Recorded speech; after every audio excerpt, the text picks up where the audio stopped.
Hello friends, how are you? I am Konpil Sachinanna. I am Konpil Sachinanna YouTube channel sir నాది. కొండపల్లి సత్యనారాయణ అనే పేరు ఉంటుంది. Kondapalli Satyanarayana dance అంటే అందరికీ తెలుస్తుంది. ఎక్కువగా డ్యాన్స్ చేస్తూ ఉంటాం. అప్పుడప్పుడు కామెడీలు, పద్యాలు, మళ్ళీ ఏమైనా తెలిస్తే యూట్యూబ్ గురించి చెబుతూ ఉంటాను సార్. సార్ ఈ మధ్య నేను మానిటైజేషన్ చేశాను సార్.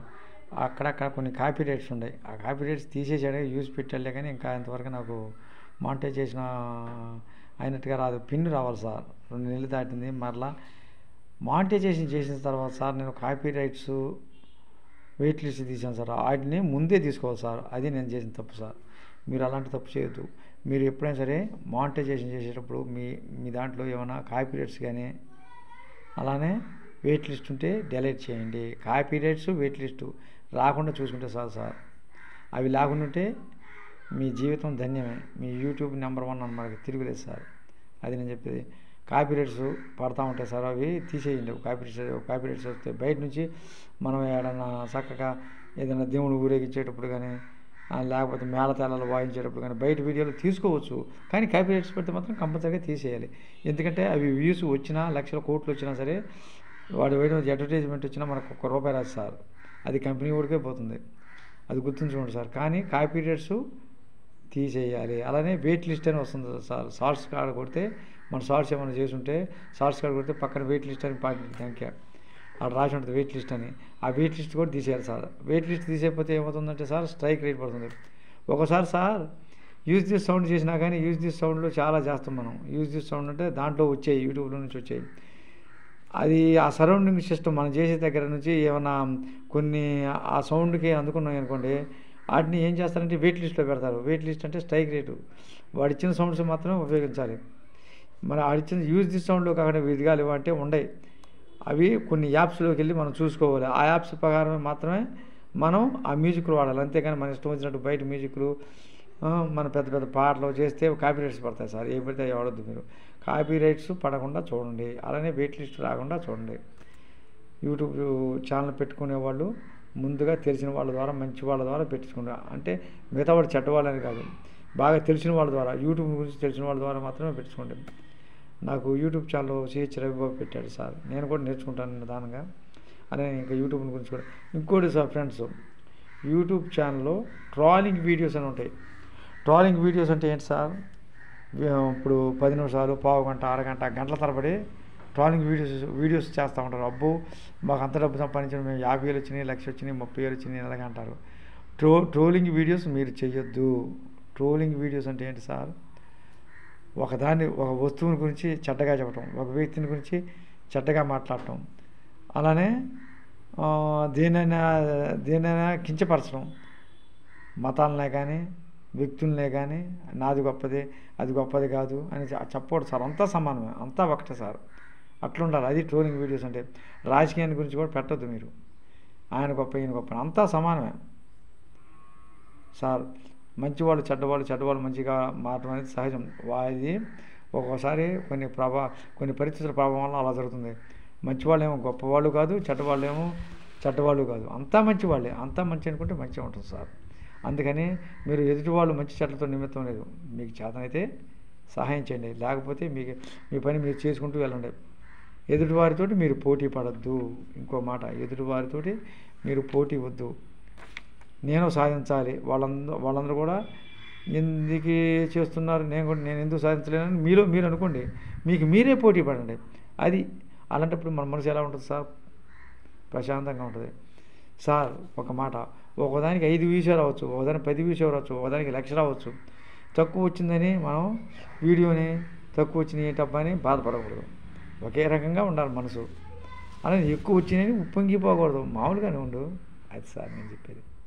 ఎక్కువ వచ్చినా తక్కువ వచ్చినా కుడి ఎడమైతే పొరపాటు లేదోయ్, ఓడిపోలేదోయ్. చూడండి సార్, ఇది కుడి చెయ్యి. అలానే చూడండి సార్, ఇది ఎడం చెయ్యి. కుడి చెయ్యి, ఎడం చెయ్యి, ఈ 2 చేతులు కూడా సమానంగా పనిచేస్తాయి సార్. నేను కుడి చేతి కంటే ఎడం చేతి అంటే కొంతమందికి ఎడం చేయి అలవాటు ఎక్కువ. ఎడం చేతులు పనిచేసే వాళ్ళు ఉంటే ఉండొచ్చు. తక్కువ మంది చేస్తారు ఎడం చేతులు ఎక్కువగా.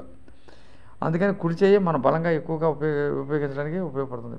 ఎక్కువ మంది కుడి చేతితోటే 99% ఏడన 1, 2 తప్ప కుడి చేతితోటి ఎక్కువ మంది పనులు చేస్తారు. కుడి చేంత బలం ఎడమ చేయి ఉపయోగించడం అది. అందుకని ఆనాడు కవి ఒక ఆయన అన్నాడు, కుడి ఎడమైతే పొరపాటు లేదు. కుడి చేయి బాగా పనిచేస్తుందని ఎడమ చేయిని తీసేసుకుంటామా సార్, నరుక్కుంటామా? చీచి, చాలా పొరపాటు సార్. అందుకని 2 చేతులు ఉంటేనే ఎత్తు పల్లాలు లాంటివి ఇవి. ఒక్కోసారి ఎడమ చేయి బాగా పని చేయొచ్చు ఒక పరిస్థితులు, 2 చేతులు కలిస్తేనే కదా సార్ మనం ఏదైనా బరువును ఎత్తుకోవాలన్నా, తట్టను ఎత్తుకోవాలన్నా, 2 పనులు చేసుకోవాలంటే మరి ఎడమ చేయి కూడా ఉండాలి సార్. ఎడమ చేయిని మనం కుడి చేయిని బాగా పోగొడుకొని ఎడమ చేయిని తీసేయకూడదు. ఇది మన శరీరంలో ఒక పార్టే సార్. అందుకని మనం తక్కువ ఎక్కువ ఎట్లుంటాయో మనుషుల్లో కూడా తక్కువ మంది ఎక్కువ మందిని ఎవరిని కించపరచకూడదు. వాళ్ళ పరిస్థితుల ప్రభావం వల్ల అలా అవుతూ ఉంటారు. పేదవారి ఎందు మనకే మంచి దయ ఉండాలి. మీరు చేయకపోయినా సరే, మీరు సార్ ఒక్క మాట, మీరు ఎవరైనా సరే, ఏ మతమైనా సరే, ఏ కులమైనా సరే, ఏ గుణం ఎవరైనా సరే, అన్ని మతాలు ఒకటే, అన్ని దేవుళ్ళు ఒకటే సార్. నేను ఏ దేవుడిని కించపరచను సార్. అంతా ఒకటే, మనం అంతా ఒకటే, మన మనుషులు సార్. మన మానవత్వంతో, దానవత్వంతో, కరుణతో, దయతోటి, జంతువులు ఎడ ప్రేమతోటి బతకాలి. నోరు లేని జంతువులు సార్ చూడండి, గడ్డి తిని అవి, ఆవు అయితే పాలు ఇస్తుంది, గేదె కూడా పాలు ఇస్తుంది, గొర్రెని మనం చంపి తింటాం. పాపమా పుణ్యం అంటే నేను చెప్పలేను సార్, అది దేవుడికే ఎరుక. అలాగే మేకను కూడా పెంచుతారు, అమ్ముతారు, చంపు తింటారు. అది పాపమా లేకపోతే పుణ్యం అంటే అది నేను చెప్పలేను సార్. విత్తనం ముందా చెట్టు ముందంటే ఎవరు చెప్పారు? అది ప్రకృతి సహజం. ఇది మంచి ఇది చెడు అని కొన్నింటికి మనం ప్రశ్నల్లో చెప్పుకోవడానికి వీలు పడదు సార్. ఏది మంచి ఏదో చెడు.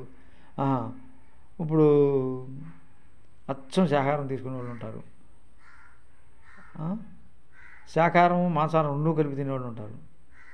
శాకాహారం మాంసాహారం తినేవాళ్ళు అందరూ చెడ్డవాళ్ళు కాదు, అచ్చం శాకాహారం తినేవాళ్ళు అందరూ మంచివాళ్ళు కాదు. అందరూ మంచివాళ్ళు అనుకుంటే అంతా మంచి అది సార్. శాకాహారులైనా మంచివాళ్ళే, మాంసాహారులైనా మంచివాళ్ళే. మన మనుషులు సార్ ఎవరిష్టం వాళ్ళదే, ఎవరిని నిర్బంధించకూడదు. ఎవరిష్టం వచ్చినట్టు రుచులు వాళ్ళు తింటారు, ఎవరిష్టం వచ్చినట్టు వాళ్ళు చేసుకుంటారు. కానీ ఎదుటి వాడిని నిర్బంధం కలిగించకుండా చేసుకుంటే అదే ఉత్తమ లక్షణం. ఎవరైనా సరే, నేనైనా సరే, ఇంకోటైనా సరే. తప్పులిన్నవారు తమ తప్పులు ఎరగరు, విశ్వదాభిరామ వినురవేమ. తప్పులిన్నవారంటే గురి కింద దానికి ఉంటుందంట, నేనంతా ఎరిపోయి అనుకుంటాను. దాని ముడ్డి కింద ఎట్లా ఉంటుంది సార్? నలుపు అంటే చెడు, ఎరుపు మంచి అయితే, నలుపు తెలుపు. అందుకని ఎదుటి కించపరచకూడదు సార్. వాళ్ళ ఒకలా తెలియక చెడు మార్గాన్ని వెళ్తుంటే అట్టగదరా బాబు పెట్ట బాగుపడతారు నాయనని గద్దించి ఒక మాట చెప్పి, మనం మంచివాళ్ళు అయితే, మనకు లోకాలిటీ వాళ్ళు అయితే అందరినీ చేయాలంటే మన వల్ల కాదు. అట్ట మంచి మార్గాన్ని పెట్టాలి, అది గొప్పతనం. శత్రువును సైతం ప్రేమించమన్నాడు. శత్రువులు కూడా మనం ప్రేమ కూడా ఉండాలి. మనతో మాట్లాడలేదు అనుకో, వాడి మీద మనం అసూయ పెంచుకోకూడదు. మన పని మనం చేసుకుంటాం సార్. ఒక మాట, ఎవరైనా సరే మనకైతే మన మనసు ప్రశాంతంగా ఉండాలంటే ఒక్కటే, మన మనసు మనకు చెప్పినట్టు వినాలంటే ఒక్కటే. ప్రతిరోజు మీరు దేవుణ్ణి కనీసం కుదరపోయినా సరే మనసులో ఆరాధించుకోండి. మీకు ఇష్టం వచ్చిన దైవమైనా, అయ్యా నా మనసులో ఇటువంటి చెడు ఆలోచనలు రాకుండా చేయండి అంటే దేవుడే చేస్తాడు, ఆటోమేటిక్గా అయిపోద్ది. అలాంటప్పుడు మన మనసు ప్రశాంతంగా ఉంటుంది. కామము, క్రోధము, మోహము, లోభము, మదము, మాత్సర్యం అంటారు. కామ క్రోధ మోహ లోభ మద మాత్సర్యములు సప్తవ్యసనాలు. ఈ సప్తవ్యసనాల్లో సార్ అన్నిటికంటే ప్రమాదకరమైన వ్యసనం ఏది? కామవాంఛ. కామవాంఛ ఉంటే సార్ పతనమే. ఒక్క క్షణాన్ని గురించి మన జీవితాలు నాశనం చేసుకుంటున్నాం సార్, ఆడవాళ్ళైనా మగవాళ్ళైనా సరే. అది చాలా తప్పు. కామవాంఛ ఉండేవరకే ఉంచుకోవాలి, అదేం గొప్ప కాదు, జీవితంలో ఒక భాగం సార్. అంతేగాని కామవాంఛతోటి ఎదటి వాళ్ళని మనం మగవాళ్ళైనా సరే ఆడవాళ్ళైనా సరే యథార్థంగా చెబుతున్నాం, మనకొద్దు, ఉండే వరకు ఉందాం.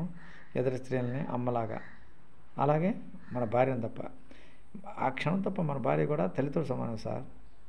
ఎదటి స్త్రీలు ఎటువంటి వాళ్ళైనా సరే మనం మగవాళ్ళం ఒక అమ్మలాగా, మన తోబుట్టువుని మనం ఎంత ప్రేమగా చూసుకుంటాం, వాళ్ళు అమ్మనే. అమ్మ ఉంటేనే కదా మనం పుట్టింది, అమ్మ నాన్న ఉంటేనే కదా. మగవాళ్ళు ఎటువంటి వయసు వాళ్ళైనా నాన్నతో సమానం. మనకి వయసు శరీరానికే సార్, మనసుకు ఎప్పుడూ ఉండదు. మనసును నమ్ముకున్నవాడు ఏదైనా చేస్తాడు, శరీరాన్ని నమ్ముకున్నవాడు ఏది చేయించాడు. అయ్యో నేను చచ్చిపోతున్నానే, నా వయసు పెరిగిపోతుంది అనేది మనసులోకి రానియకూడదు. ఎన్నాళ్ళన్నా బతకనే, 100 ఏళ్ళు కదా, 1000 ఏళ్ళు కదా, 1,00,000 ఏళ్ళు బతకనే, కానీ మంచి పేరు తెచ్చుకోవాలి, నిబ్బరంగా ఉండాలి, నీ పని నువ్వు చేసుకుంటూ వెళ్ళాలి. నువ్వు ఎన్నాళ్ళన్నా బతుకు, ఎవరు నిన్నేమనరు. అందరితో మంచి పేరు తెచ్చుకో, అందరితో చక్కగా మాట్లాడు. వాడట్ట ఈడట్ట అని కించపరచొద్దు, నిదానంగా చక్కగా మాట్లాడు. ఏదైనా ఇబ్బంది వచ్చిందనుకో బాగా నీ ఇబ్బందిని తీర్చే వాళ్ళతోటి చెప్పుకో, నీ బాధ తప్పులేదు, బాధను పంచుకోవచ్చు. ఎవడో పడితే వాళ్ళకి చెప్తే హేళన చేస్తారు, అలాంటప్పుడు మన విలువ తగ్గిపోతుంది. అది సార్ నేను చెప్పేది. ఇంకా ఇలా ఎన్నో ఉంటాయి సార్, ప్రతి వాడికి ఒక సమస్య, మనిషికి ఒక సమస్యలతోటి కొన్ని సమస్యలు పనికిరాని సమస్యలు ఉంటాయి, కొన్ని పనికొచ్చే సమస్య కోసం మీరు పోరాడండి. పనికిరాని సమస్య వదిలేయండి. అన్నీ కావాలి కదా సార్ అంటే అన్నీ మనిషి జీవితంలో అన్నీ జయించలేదు సార్. కొన్ని మనకు ముఖ్యమైనవి, ఉండటానికి ఇల్లు, కట్టుకోవటానికి బట్టలు, సంతోషంగా జీవించడానికి ఇరుగు పొరుగు వారు కూడా మన తోబుట్టులతో సమానం సార్. అంతేగాని వాడెట్ట ఈడెట్ట మనకెందుకు సార్? ఎవడెట్లయితే నీ పని నువ్వు చూసుకుంటూ పో. చేతనైతే సాయం చేయి, కీడు మాత్రం చేయొద్దు. సాయం చేయని మాత్రం కీడు చేయొద్దు. అది కూడా గొప్ప ధన్యమే మనిషికి, ఏ మనిషి అయినా సరే. అది సార్. ఇందాక సప్తవ్యసనాలు చెప్పాను సార్. సప్తవ్యసనాలు చెప్పుకుంటూ ఈ టాపిక్లోకి వచ్చాను. కామము, క్రోధము, క్రోధ, మోహ, లోభ, మద, మాత్సర్యములు.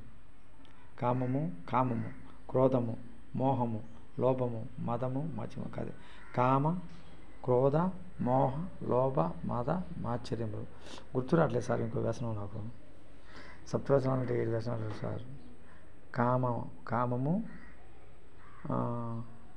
కామము, మోహము, క్రోధము, లోభము, మదము, మాత్సర్యము. కామ, క్రోధ, మోహ, లోభ, మద, మాత్సర్యములు. కామ, క్రోధ, మోహ. ఏది సార్ 7 వ్యసనాలు? కామము, క్రోధము, మోహము, లోభము, మదము, మాత్సర్యము. 6 వ్యసనాలు గుర్తొస్తున్నాయి సార్. సరే సార్, ఈసారి టాపిక్లో చెప్తాను సార్. ఇంకోటి గుర్తు రావట్లేదు నాకు ఈ వ్యసనాలు. సారీ సార్, ఇంకో వ్యసనం గుర్తు రావట్లేదు, నన్ను క్షమించండి. ఈ వ్యసనాల్లో అత్యంత ప్రమాదకరమైనది ఏది? ఏ వ్యసనాలైనా మాడుకోవచ్చు, కామవాంఛ మాడుకోలేడు. అది కూడా గుడ్డ, జీవితంలో ఒక భాగం. కామవాంఛను జయిస్తే మనం అన్నీ జయించినట్టే. అది ప్రమాదకరమైనది కామవాంఛ. ఒక్క క్షణాన్ని గురించి జీవితాలు నాశనం చేసుకుంటారు. వద్దు, మనకి మంచిగా ఉందాం, అందరం బాగుందాం, అందరితో మంచిగా ఉందాం, అందరిని గౌరవిద్దాం. స్త్రీలని అమ్మలాగా, మగవాళ్ళని నాన్నలాగా భావించుకుందాం. మనకి అది చాలు, హ్యాపీ. మన మనసు ప్రశాంతంగా ఉంటుంది. మన మనసు ప్రశాంతంగా ఉంటే మనకు ధైర్యం వస్తుంది సార్. కొంతమంది చాలామంది అనుకుంటారు, వాడికి క్యాన్సర్ వచ్చి చనిపోయాడురా, వీడు HIV వచ్చి చనిపోయాడురా, వాడు పాపం చేసి ఉంచాడురా. తప్పు, అట్లా హేళన చేయకూడదు. ఏ మనిషినైనా, మనుషులంతా ఒక్కటే. ఏదో కొన్ని పరిస్థితుల ప్రభావం వల్ల వాడికి అలా దేవుడు రాశాడు. దేవుడు రాసినంత మాత్రాన వాడు వచ్చే జన్మలో ఇంకా గొప్పవాడై పడతాడు. మీరు చూసారా? ఎవరో చూడాల. అందుకని ఎవరిని హేళన చేయడు. మనల్ని ఎవరినైనా హేళన చేసిన పాపమే సార్. మనకు తెలియకుండానే మన కాళ్ళ కింద ఎన్నో మనకు కంటికి కనపడినటువంటి సూక్ష్మ క్రిములు, సూక్ష్మజీవులు చనిపోతున్నాయి సార్. అవి మన కంటికి కనపడవు. మైక్రోస్కోప్ అనేటటువంటి ఎలక్ట్రాన్ సూక్ష్మదర్శనంలోనే మాత్రం కనపడతాయి. దేంట్లో కనిపించవు, డాక్టర్ల దగ్గర ఉంటాయి. అది సార్. ఏంటి పిచ్చోడు పిచ్చి మాటలు మాట్లాడుతున్నారు, కొండపేసి వచ్చినారా, నేను పిచ్చి పట్టిందంటే నిజమే సార్. మీరు మనసును నమ్ముకోండి. ఆరోగ్యంగా ఉండటానికి, శరీరానికి మనం ఏం చేస్తున్నాం? ఆరోగ్యంగా ఉండటానికి చెమట పట్టిన తర్వాత స్నానం చేస్తాం సబ్బుతో, ఆరోగ్యంగా ఉంటాం. అంతే.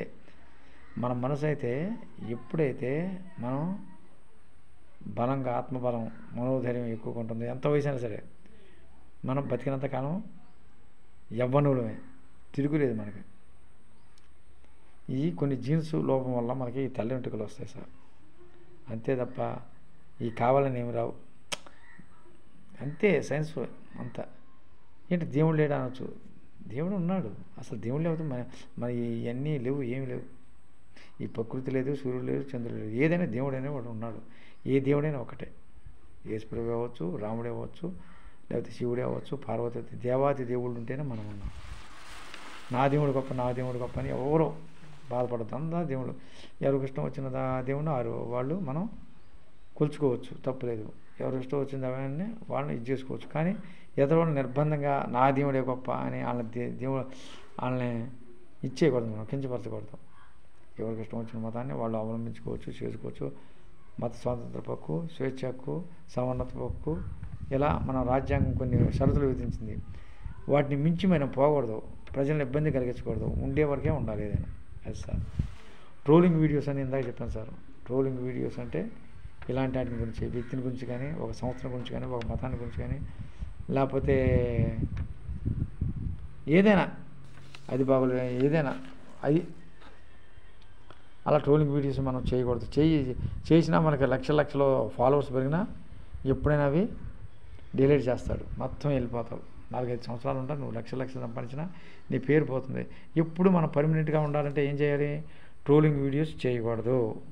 కాపీరైట్స్ వస్తే అవి తీసేయాలి. 2 మూడోది మరలా వెయిట్ లిస్టు, మనకు తెలియకుండా వెయిట్ లిస్ట్ వస్తూ ఉంటుంది అప్పుడప్పుడు. అంటే స్ట్రైక్ రేట్ పడుద్ది అనమాట. దాన్ని కూడా ఎప్పటికప్పుడు తీసేసుకోవాలి. ఈ 3 పాటించాలి సార్ కంపల్సరిగా. మనం సొంతగా పాటలు పాడాలంటే కొన్ని యాప్ల్లోకి వెళ్ళాలి సార్. ఎందుకు పెట్టాడు నాకు తెలియదు సార్, నేను తెలుసుకుంటున్నాను ఇప్పుడే. ఆ యాప్ల్లోకి వెళ్ళి ఆ సౌండ్స్ తోటి మనం చేసుకోవచ్చు. అంతేగాని మనం ఇష్టం వచ్చినట్టు మ్యూజిక్లు పెట్టి డ్యాన్స్ చేస్తే కాపీరైట్స్ వస్తుంది సార్. కాపీరైట్స్ వచ్చిన తర్వాత వాటికి ఎన్నో వ్యూస్ వచ్చిన తర్వాత, బాగా వ్యూస్ వచ్చినా కానీ మనకు ₹1 రాదు. కాపీరైట్స్ ఉంటే మన ఛానల్ డిలీట్ అయ్యింది. కాపీరైట్స్ ఏమన్నా వచ్చినా తీసేయండి అంటనే. అంటే వెయిట్ లిస్ట్ తీసేయండి. ట్రోలింగ్ వీడియోస్ చేయబాగండి. నాది మానిటైజేషన్ అయింది, ట్రోలింగ్ వీడియోస్ చేస్తే అబ్బా వేలకు లక్షలు సంపాదించుకుంటున్నా అంటున్నారు. తప్పు. ఎప్పుడైనా సరే ట్రోలింగ్ వీడియోస్ వల్ల చాలా దెబ్బ ఉంటుంది. చట్టరీత్యా నేరం అది. తీసి వీడియోస్ మొత్తం ఏం చేస్తారు వాళ్ళు? స్ట్రైక్ రేట్ పెట్టి నీ మీద జరిమానా వేసి ఏం చేస్తారు? అసలు నీ వీడియో లేకుండా చేస్తారు. ఎందుకు అంత బాధ? ఎందుకు? మామూలు యూజ్ సౌండ్స్ చూసుకో, స్ట్రైక్ రేట్ రాకుండా చూసుకో, కాపీరైట్స్ రాకుండా చూసుకో, నీ పని నువ్వు చేసుకో. అదే సార్ నేను చెప్పేది. సార్ ఇక నేను ఉంటాను sir. Thank you sir, thank you very much. మీ అందరూ కుల, మత, జాతి, లింగ భేద వర్గ విచక్షణ మరిచి ప్రతి ఒక్కరూ ఆయుర్వేద ఐశ్వర్యతో చల్లగా ఉండాలని అట్లానే